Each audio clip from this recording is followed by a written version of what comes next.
Hi everybody and welcome back to BookNotes. I'm Matthew Leonard, Executive Director of the St. Paul Center for Biblical Theology. And today I have with me in studio Mark Hart. Mark is the Executive Vice President of Content at Life Teen International. He's also a research fellow at the St. Paul Center. And most importantly, he's my buddy. That's right. Mark, good to have you here. It's great to be here. Now we drug him into BookNotes because he's got a book to talk about. And it's Truth Be Told, Basics in Catholic Apologetics.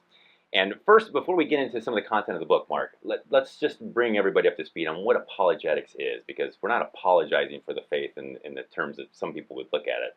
What is it? You know, honestly, I think sometimes we should apologize for how we approach the faith. Maybe for what you do. Okay. For what I do. No, you know, if anyone has ever been in that situation before, and we see it frequently, especially on social media. You know, you post a quote from the Pope, from Pope Francis. You post something about your faith, and all of a sudden someone comes after you. It's almost like they're baiting you. You know what I mean? Not debating, but they're sort of baiting. They're trying to lure you in. And apologetics is just, it's an art form, really. It's the art and science of being able to explain when necessary, to defend. But really, I think that the larger idea is to share. Just to be able to share the truth of Christ and His church in a systematic way, in an informative way, in a tactical way, in a strategic way, however you want to say it. But it really is, I always look at apologetics like fencing. You know, you have this sword of truth that we know from Scripture, right? And what do you do with it? Do you advance and lunge at someone trying to attack them, or do you have it to be able to defend? You know, to be able to defend and to be able to protect. And that's really why we have this gift, this truth of apologetics. And this is something that every Catholic has to have some facility in, because by our confirmation, you know, we're supposed to spread the faith in word and deed. So we need to be able to defend our faith and explain it to those people who are inquiring.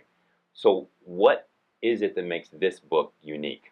Well, you know, there are a lot of books on apologetics. There's several. I mean, when my co-author Joe and I sat down, I said, I want a book that would be simple enough that you can hand to your son or daughter, a high school or a college student, something simple enough you can hand to them, and that will give them the nuts and bolts of what we believe.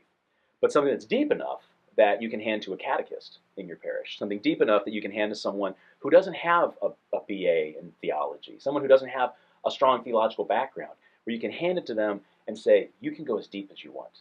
You know, so what we tried to do in this book was to offer we took the 60 most misunderstood, hotly contested, you know, Catholic doctrines and teachings. You know, everything from does God exist to how do we know that Mary was ever a virgin to how do we know that Jesus really meant that when He said, my flesh is true food, my blood is true drink. So we take those 60, but what we're going to do is that we're going to answer each one in brief.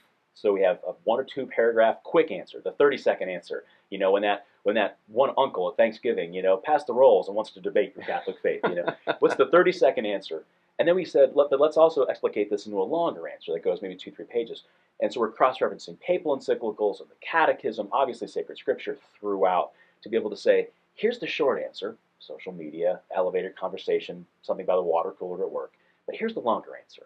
And now here are other great, solidly Catholic titles. Here are other elements of the faith, catechism, that you can keep putting out into the deep. And I wanted to give that gift. Really, I wanted to give young readers what I never had as a young Catholic, grown up as a cradle Catholic. But I also wanted to give something to their parents and to catechists who just don't know where to start. And sometimes, if anybody's like me, sometimes some of the books out there are just really high-minded. They're way higher than I'm capable of. So I'm always trying to write something as a parent when I have one neuron left at the end of the week.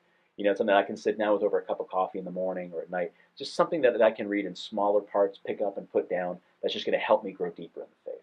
Now you work obviously a lot with teens. Mm-hmm. Do you find that there's a real hunger for the apologetic side of things in the kids that you're dealing with? Yeah, absolutely, and necessarily so. You know, there are so many beautiful things that come with social media and the proliferation of the internet and everything else, but there are a lot of negatives too. And more than ever, I mean, our young people they're just being crucified. And I'm not trying to be flippant when I say that. Obviously, I mean, socially crucified in their schools, sometimes even in Catholic schools, in their circles of influence and friends, their teams, sometimes even in their parishes, they're getting in certain places they're getting some kind of questionable theology. And where do they turn?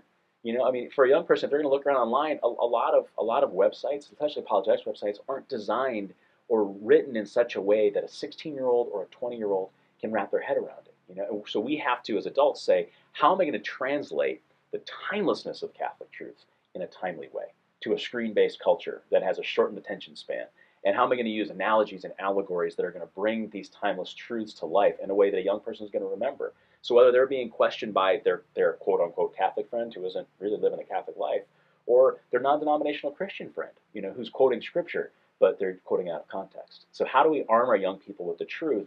How do we put our head on the pillow at night as a parent and say, I've given them solidly Catholic theology, but I've also given it to them in a way that speaks to their heart, not just to their mind. Now, you've been doing this for 2 decades or so. I mean, you don't look a day over 3 decades. But what is, in your vast experience, what's the greatest challenge facing these kids today? Honestly, I know that the typical answer, is moral relativism, and that's, we put it right on the cover, moral relativism. We're living in a subjective, secular humanist culture. There is no right and wrong. Right. I think the hardest part is that most of our young people have bought into this this lie of loving means not judging.